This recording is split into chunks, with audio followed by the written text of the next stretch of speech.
नमस्कार शेतकरी मित्रांनो, मी तुमचा मित्र लक्ष्मीकांत. आज आपण केळीच्या झाडावर फवारणी घेत आहे.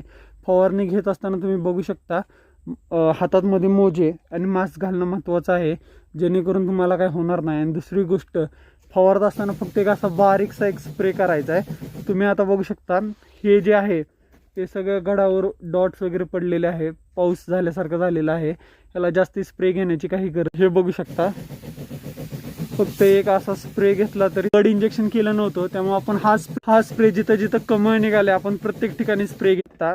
ही ज्यावेळेस इथं आता केळीची येण चालू होती, येण चालू झाल्यानंतर इथं फणी पडायला चालू होती, इथं चिलटं वगैरे बसतात, चिलटाचे स्पॉट तयार होतात. त्यासाठी आपण हे स्प्रे घेऊ शकता. आपल्या बागेत बऱ्यापैकी कमळ वगैरे निघायला लागलेत, येण चालूच आहे, अजून वाढायला लागली येण जोरात. त्यासाठी आपण ॲमिस्टार टॉप आणि कॉन्फिडर सुपर वापरले, दोन्हीचा अर्धा मिली प्रमाण वापरलेलं आहे. ह्याच्यावर आपण स्प्रे केल्यावर तुम्ही बघू शकता ह्याच्यावर बऱ्यापैकी सगळीकडे तुषार उडलेले आहेत व सगळीकडे आपल्याला पाण्याचं हे दिसत आहे औषधाचं.